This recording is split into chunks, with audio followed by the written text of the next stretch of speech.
This is not the coastline of Hawaii. This is not me strolling through the Andes Mountains in Argentina. This is not us enjoying a 4x4 Land Rover Discovery ride through the rainforests of Costa Rica underneath waterfalls. This is not a quaint meadow in a Hobbiton village in New Zealand. This is not the dramatic coastline of South Africa. This is not some mystical enchanted forests in rural Japan.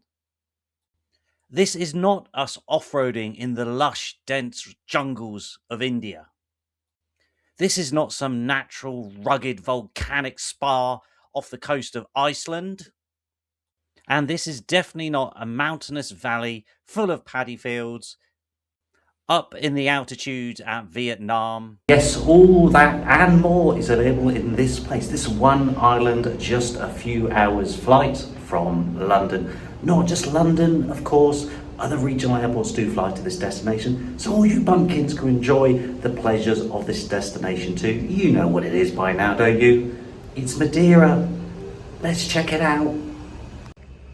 Now, we did two tours of the island, one focused on the east side and one on the west side. There was so much diversity. We went enchanted rainforest, English meadows, barren Scottish-like highlands, and many more. So let's check out exactly what you can expect when you tour this island. Now, I'm not going to do a full vlog on our trips. I thought instead I'll just run down the highlights of the places we went, and hopefully you could go to and have a fun time. Obviously, in terms of disclaimer, I ain't Portuguese, so my pronunciation of many of these places are going to be disastrous and embarrassing, but that tends to be the story of my life. Anyway, so the first stop we have is the third highest peak in Madeira, and that's Pico de Arriero. You'll notice this because of its. Well, there's a weather station, I assume, or some kind of it's not an observatory. I don't know what it is. Weather station. It says a weather station. That's why it's identifiable. But the views up here were breathtaking.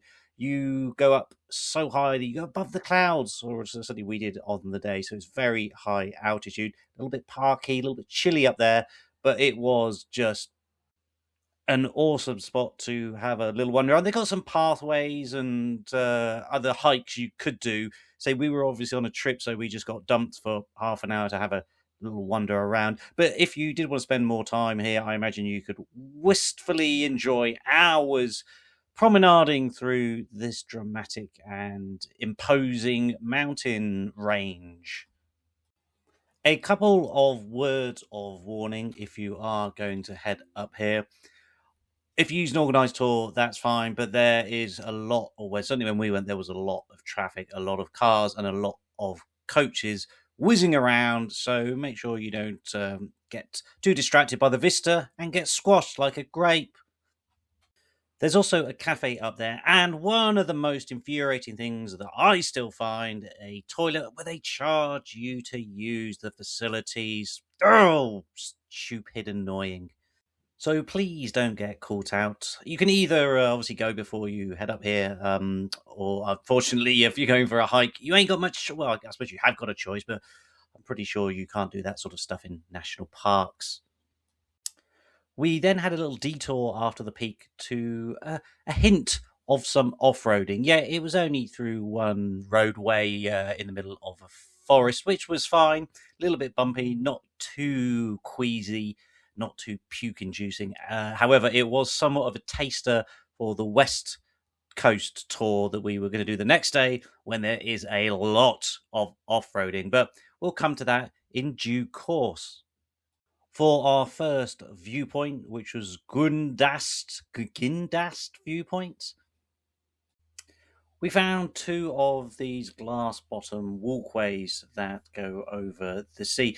Apparently there was a big skywalk up in the mountain that we didn't do. We had booked it, but I think it got a little bit rainy, and I tend to still get a little bit queasy when it comes to these glass bottom shenanigans, so I took a pass. But no, it was still good fun to go out there and get some nice views of the sea and walk over the little skywalks. Next stop was, I think it may have been an impromptu stop, but it was a stroll through one of the inland forests. This was really nice because it had a great mist, sort of a fog, which made it feel like a magical forest where you might find elves and pixies and witches and gingerbread houses. But what's he talking about? But no, it was great. So he dropped us off, and we had a nice walk all the way around. It was a little bit slippery because it'd been wet and people got fairly muddy. But be careful if you are going in those sort of autumn or winter months to make sure you do pack a good pair of walking shoes. Generally, that's just good advice. Good walking shoes. We made a stop at a small village, Santana, I think it was, where you had the traditional houses. There was a farm around there as well, so we saw some piggies and chickens and the like. And fear not, you don't have to go all the way to the Caribbean or the Caribbean to have rum, because Madeira has its own rum distillery. A nice little sharpener for the afternoon, a bit of rum, and what's the poncho? The punch, the rum punch, which was pretty punchy to say the least. The clue's in the name, isn't it? Punch. So, anyway, so we wash down one of those, and then you go to the Ponta de São Lourenço, which is the most easterly point. This was a really interesting point of the island, I should say. This was really interesting because this is where you start seeing, the dynamic shifts in the environment from up in the mountains through the forests. And now we're at this very slightly surreal, barren, kind of arid land. It has a kind of a deserty feel about it, sort of deserty perhaps mixed in with a kind of English moor type feel. So that was the east of Madeira tour. Now let's see what we can find over on the west coast. Valley of the Nuns was the first stop. This was a great vantage point, great viewpoint. Not only did you have the valley and the mountains and the village, it was almost like Southeast Asia because like they did the farming kind of horizontally, so these nice stacks, which unfortunately you can't quite make out on the video. After which we had our first off-roading session. Well, it was kind of on-roading, but it was driving through lots of very narrow streets quite fast. And it is exciting, but it's probably not for the faint of heart. There's not a huge amount to say, other than obviously if you have back problems, then maybe don't sit in the back of the Land Rover. But perhaps I'll just do a quick mashup of some of the images and video with some exciting music.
You get the idea. Luckily, after that bit of a crushing of your spine and lower back and pelvis and everything else that you get mangled through this off road experience, luckily they take you to a very peaceful little walk along a canal, a stream. I'm not quite sure what it is, but that was a nice respite from the action. You do walk all the way up towards a cave. They did say you can go into the cave, but it looked a bit dark and slippery, so we turned back. After a few more off-roading jaunts and a couple of nice picturesque stops, we headed to Fanal, Fanal, which is famous for these really distinct trees. It's almost reminds of an English meadow, but they're very thin and twisted. And there's a famous one called the witch tree. But it was something you'd expect again in a fairy tale, or I don't know, Game of Thrones or Lord of the Rings or something like that. Very distinctive and very unique and quite busy. So couldn't really get many pictures of the trees without tourists in them. Oh, you're a tourist, so stop being such a hypocrite. After even more off-roading to do further damage to my poor battered old 47-year-old body. I was 46 at the time, in fairness. We came to, actually, I love this bit. This was a real amazing highlight, which was just so unexpected. So we're just driving to the coast, and we're on this little mountain ridge and a waterfall, and you were just brilliant. It was just, okay, maybe it's not the heaviest waterfall in the world, but just having this chance to drive underneath, through below a waterfall was just magical. I did have an experience when we were in Portland where we went to Silver Falls and went behind a waterfall. But doing this in a car, and it gave me such great vibes of like Amazon rainforest or Costa Rica or that kind of thing. But definitely a highlight and just one of those little things that wasn't on the itinerary, but just brightens up your day. After then a spot of lunch in Porto Moniz, we head to the swimming pools. Now, Porto Moniz itself was a lovely little village town on the coast. Very dramatic volcanic rock. It has swimming pools and lakes and canals and all that sort of stuff there. The guide, in fact, the literature for the guide said that we would stop to swim there, but we didn't. We went to a place a little bit further up. I didn't catch its name. It did have some basic changing facilities there, but obviously make sure you bring a towel because if you don't, you're going to be in trouble. Now, this had two natural swimming sections. One was a little bit deeper and one was on the beach. The one that was a bit deeper, we didn't actually go in because it looked pretty I'm not going to say unsafe, but the way you walked in, there was just a rope holding you on, and it looked very slippery on the surface going in. So I don't want to have any accidents on there. In terms of the beach one, that was fine. However, I would definitely recommend taking some swim shoes or something because those little pebbles and rocks like frigging daggers. They really were, and it was quite fresh, quite cold, and certainly for October.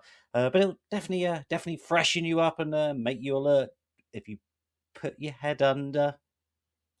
And those eagle-eyed viewers, the handful of viewers I have, and those of the even smaller amount who are eagle-eyed, will have seen those little fishes that were swimming around. Those are the fish that come and they'll nibble on your dead skin. So you get a free spa treatment while you're at it. Although they kind of pinch quite hard in certain places, the little blighters. That was the west coast side of the island, but we did one more thing. There is also dolphin and whale watching to enjoy. Let's see how our trip on the boat went. We opted for one of the smaller, more exclusive cruises, so we had plenty of space. They were very generous in terms of the booze and the food, some carver, cocktails, beer, and the like. So you could get suitably merry whilst keeping an eye out for the amphibious life. Not amphibious, it's aquatic, you idiot. If you are au fait, which is French for familiar, with whale watching, you get different types of tours. Some of them go out really far, some of them don't. This one was not very far out at all, really. Didn't go into the deep water. We just kind of went along the coast, keeping an eye out for some of the local marine life.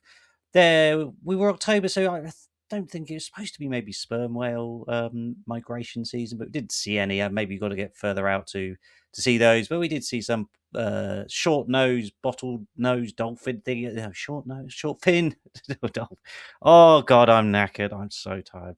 We saw some small whales, short pilot whales, short fin pilot whales, and some bottlenose dolphins. So that was fun. Not quite the fin whale or the humpback whales or the orcas we've seen in other places, but I'm getting spoilt and grumpy, so I shouldn't complain too much. So that is just a sample of the many things that you can do in Madeira. We need to go back because there's so much more that's on the agenda, so many more places to go, things to see, things to do. So if you have enjoyed this, please do like me and subscribe to me to join the revolution, the very small, lonely, tiny, minuscule revolution. And if you are interested in seeing a little bit more about Madeira generally, you can check out this video about things you need to know before you go to Madeira.